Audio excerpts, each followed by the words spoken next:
10 minutes of Tekniks as Nick takes us through the build and development of a WR250R shock. What's doing here, Nick? We're just looking at what we're going to do with the WRs, and I'm just having a look through the settings to work out which was the one that we've done the testing on last week that we're going to try with you guys. Okay, so this is what we're going to take the Simpson? Yeah, it is. Yeah. And I'll take a heat gun? Yeah, because we normally run the shock at 40 degrees in a test, and we have been using it up to 100 in a test. 100 degrees? Yep. Wow. So we're doing testing at 40 and testing at 100. But they often get to 100 degrees, really? If we're in sand, yeah. So I just would like to know how hot we're actually getting them in sand. Okay. And this, for the people who haven't seen these, are the shim sheets? Oh, just more specification cards you can poke stick at, really. So you've got a line of file on the dyno with a card. So as you can see with the WR250R shock, we're up to number 8. So this is spec 8.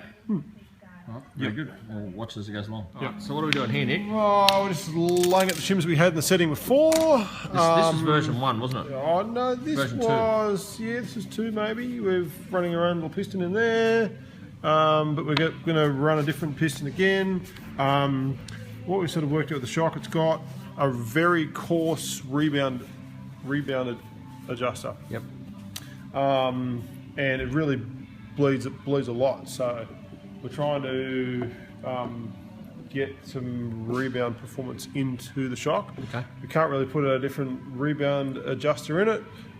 Would end up changing more of the shock than it's worth it. Yep. So we're just trying to work with what we have. We had a lot of bleed on that piston band at first, and a lot of pass on that piston band. Yeah, when we were using an original piston band, looking suspiciously like that. So that's the original piston band. That's an original piston band. So when you take these original ones off, without maybe putting the knife through your finger, they're actually moulded in. And so it wasn't self-expanding, is that correct? Yeah, they don't energise at all, and they're very wispy and paper thin, like that. Yep. We were getting a lot of bypass. And yeah, it doesn't take much heat at all for these to not seal. Yep. And they're not a piston band you can then replace. So we went to this style of piston here, which is very similar in its port design, and it uses a steel-backed piston band, which does come off, but I can't actually get this one off. But anyway, it stood up there quite well. Yeah, it has. It still doesn't energise enough, and it still does leak. So we're going to a different style again. Okay, very good. So that's a new piston now, Nick? Yep. So what's different between that piston and the piston we had before?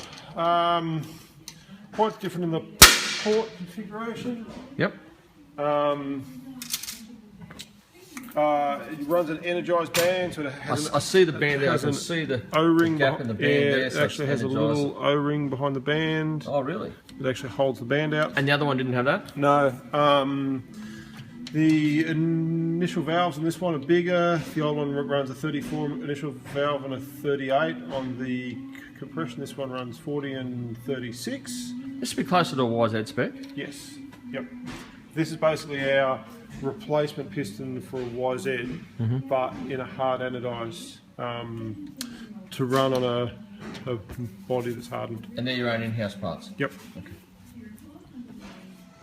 So the last one we did was 9. This one's number 10.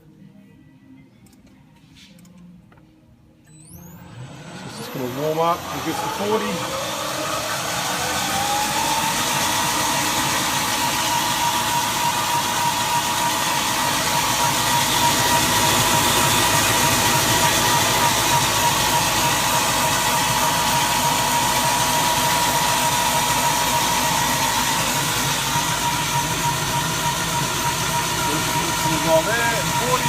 About 40 degrees. Yeah, 40 degrees will start the test. Start the test at 40. Yeah. Once we think we've got what we want, we then do it at 100. Going to run it to 100 degrees. Really? Wow. We just comparing the test results between 40 and 100. That's a 40 there now.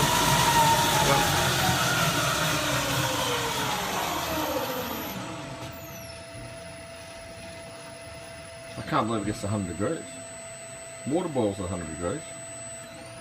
It'll keep on going. If I could leave it on all night and it will Melt. It will get the shock, and once the oil seal starts to leak, which will happen at about 180, and it spews all the oil out all over the dyno and the floor, it'll keep going till it smashes it to pieces.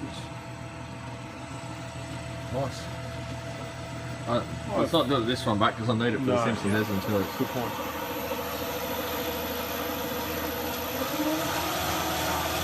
We have a finished product now. It's off the dyno. I've got the spring on it. But you're talking about your potato. Yes, my potato. My force versus displacement graph. Just showing the 4 quadrants of the dyno. Because the dyno we use is a Scotch yoke type, it does accelerate the shock up, then it reaches the top, and it then accelerates back down, and on the rebound side it does the same thing. So essentially there are 4 quadrants. What we're looking for is a nice looking potato. No lumps, no humps, and it's looking pretty good. Jesus, Nick. Now, Christ, mate, I got a question for you. Because that sounds a lot to me. Will my wheel go up and go back down? Yes. Part of the problem we had before, we were running way too much rebound dampening in the shock, and we were really making the shock heat up. Yep. So we've really tried to back the rebound off a lot to keep the heat out of the shock. All right. Package it up. Thanks, mate. Thanks. Bye.